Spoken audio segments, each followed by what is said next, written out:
Hello friends, आज का हमारा टॉपिक है पास्ट कंटिन्यूअस टेंस।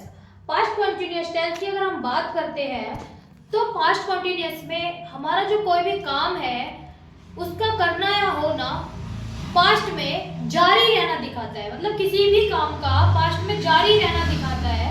जैसे फॉर एग्जांपल मैंने यहाँ पे एग्जांपल लिखा है, राम गाना गा रहा था।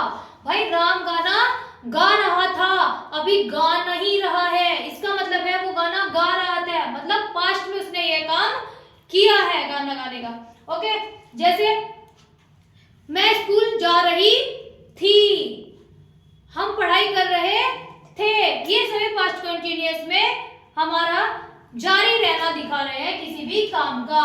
ठीक है, अगर हम इसके रूल की बात करते हैं, तो रूल हमारा वही है।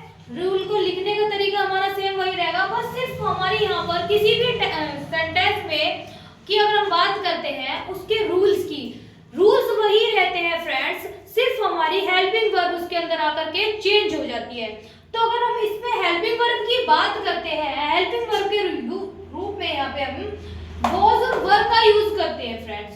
जैसे वॉज का यूज हम करते हैं थर्ड पर्सन के सिंगुलर नंबर के साथ। मतलब अगर आपका जो सब्जेक्ट है कोई भी थर्ड पर्सन का सिंगुलर नंबर है, जैसे ही सी इट नेम, ठीक है, सिंगुलर है, उसके साथ में आप वॉज लगाएंगे और वर का यूज आप करेंगे आई वी यू दे के साथ में।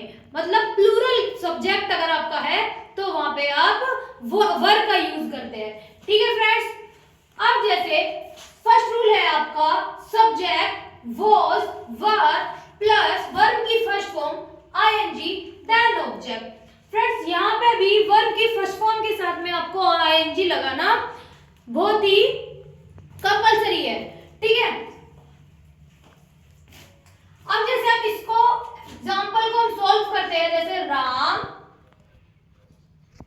was singing, सिंग मतलब गाना और आईएनजी लगाएंगे हम इसकी फर्स्ट फॉर्म के साथ में, singing a song. Ram was singing a song.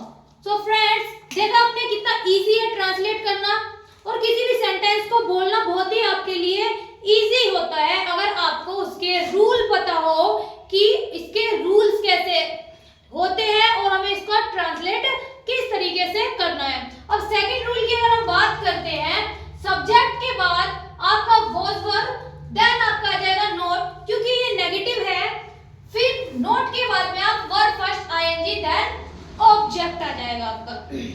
Ram was not singing a song, then आपका आ जाता है इंट्रोगेटिव सेंटेंस। इंट्रोगेटिव होता है आपका थर्ड रूल। ठीक है, इंट्रोगेटिव जो वो सेंटेंसेस होते हैं जिनकी स्टार्टिंग हिंदी में हमेशा क्या से शुरू होती है। क्या वह गाना गा रहा था, क्या राम गाना गा रहा था, तो हिंदी में उसकी स्टार्टिंग हमेशा क्या से होती है। अगर हम उसकी इंग्लिश की बात करते हैं कि इंग्लिश में हम कैसे पहचाने कि कोई सेंटेंस हमारा इंट्रोगेटिव सेंटेंस है कि नहीं। ठीक है, जब भी आपकी हेल्पिंग वर्ब सेंटेंस के स्टार्टिंग में आ जाती है, किसी भी सेंटेंस की हेल्पिंग वर्ब अगर आपके सेंटेंस के स्टार्टिंग में आ जाती है तो आपका इंट्रोगेटिव सेंटेंस होगा। जैसे was Ram singing a song, was Ram singing a song, कैसे पहचाना, क्योंकि यहाँ पे आपका was स्टार्टिंग में आ गया। देन आप इसका नेगेटिव सेम वही रहेगा, was Ram not singing a song, was Ram not singing a song. अब हम इसकी अगर हम बात करते हैं फिफ्थ रूल की, फिफ्थ रूल होता है आपका डबल इंट्रोगेटिव सेंटेंस।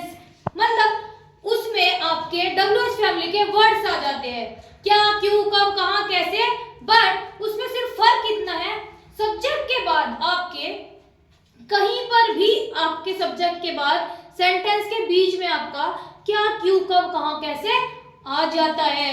जैसे कि राम गाना क्यों गा रहा था, राम गाना क्यों गा रहा था। अब हिंदी में तो सब्जेक्ट के बाद क्या, क्यों, कब, कहां, कैसे आ जाते हैं, बट इंग्लिश में उसकी स्टार्टिंग हमेशा इंट्रोगेटिव सेंटेंस की, जितने भी आपके डब्ल्यूएच फैमिली वाले वर्ड्स हैं हमेशा स्टार्टिंग में आते हैं। जैसे why was Ram singing a song, why was Ram singing a song. Then आपका आ जाता है 6th rule, why was Ram not singing a song. That's all friends, ये थी हमारी आज की वीडियो। अगर आपको अच्छी लगी हो तो चैनल को हमारे सब्सक्राइब करना, वीडियो को लाइक करना, कमेंट करना बिल्कुल ना भूले। Thank you for watching guys.